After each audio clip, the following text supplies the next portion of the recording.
At my baby shower, my mother-in-law stood in front of everyone holding a printed file and said, "These are 41 reasons my son deserves better than you." People were laughing, until I read reason number 18 out loud. It was a Saturday afternoon. My friend Jenny's living room was filled with pink and blue balloons. The cake said Baby Harper in white icing. I was 8 months pregnant, my legs swollen, my back aching, and carrying that quiet fear in my chest that maybe we weren't really ready for this baby. Our credit card was maxed out. My husband Tom had been working part-time since the factory shut down last year. Our health insurance barely covered anything. We both kept smiling like everything was fine. Then the door opened and she walked in. My mother-in-law, Deborah. She was holding a thick printed file. She had that same tight smile she wears at church committee meetings. Pleasant on the outside, sharp underneath. "Okay everyone," she said loudly. "I prepared something. A little humor, a little truth." People chuckled. Tom did too. He squeezed my shoulder like this was harmless, like it was just her being dramatic. Deborah opened the file. 41 reasons my son deserves better. Laughter filled the room. I forced a small smile and told myself it was just one of her jokes. She had never fully accepted me. I'm a waitress. I didn't finish college. My family isn't polished or wealthy. She started reading. Reason number 1, she doesn't keep a proper house. More laughter. Number 5, she spends money like it grows on trees. Few nods. My face felt hot. I looked at Tom. He was still smiling, completely unaware of what this was doing to me. She flipped the page. Number 17, she trapped him with a baby. The room went quiet for a second. Then someone let out a nervous laugh. My ears were ringing. I gripped the arm of my chair. Then she paused at the next line. Number 18. "Give it to me," I said. Everyone turned. I slowly stood up. My belly felt heavy, but my voice was steady. I took the file from her hands. "I'll read it." I looked down at the bold letters. Reason number 18.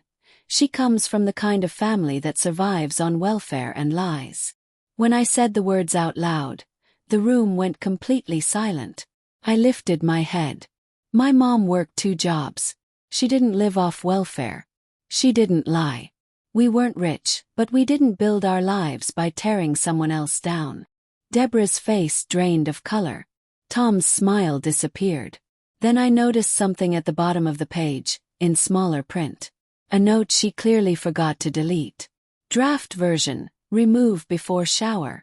I read it out loud. Draft version, remove before shower. People shifted uncomfortably. Then I kept reading.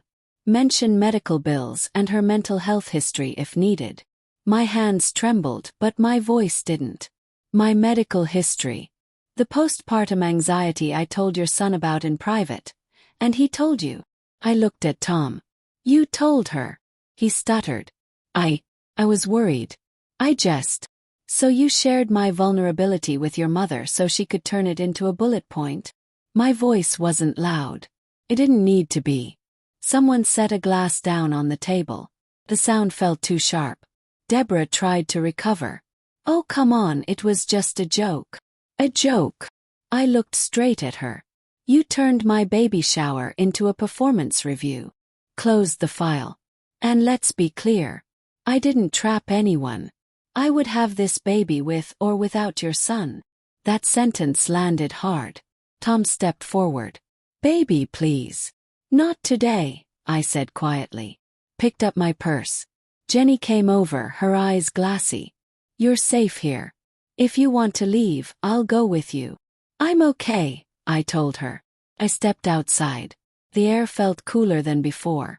I sat down on the porch steps and placed my hand on my belly. The baby shifted gently. For the first time that day I felt steady. I wasn't alone. I had never been alone. Tom came outside a few minutes later. His voice was softer now. "I messed up. I thought she was just venting. I didn't know she would print it out." "You knew she didn't respect me," I said. "You just never stopped her." He didn't argue. "I'm not leaving you today," I said calmly. But things are going to change. We're going to therapy. You don't share my private struggles with anyone. And your mother, she doesn't get access to our child unless she learns boundaries. He nodded slowly, like he was finally seeing something he should have seen a long time ago. The next week, Deborah showed up at my door to apologize. Not over the phone. In person. She wasn't confident this time. I didn't forgive her instantly. But I didn't slam the door either. I told her what the boundaries would be. We started counseling. It wasn't cheap, but Jenny connected us with someone who worked on a sliding scale. There was no movie-style miracle. Just small, steady decisions. Choosing honesty. Choosing self-respect. When my son was born, I held him against my chest and made a promise. He would never grow up watching his mother shrink herself to keep the peace. He would never be someone else's reason. That day at my baby shower everyone laughed. But when I read reason number 18, the laughter stopped. And something inside me stopped too. The version of me who absorbed every insult and called it patience. The woman who stood up that day wasn't dramatic. She was just done being quiet. And sometimes speaking up, even late, is enough.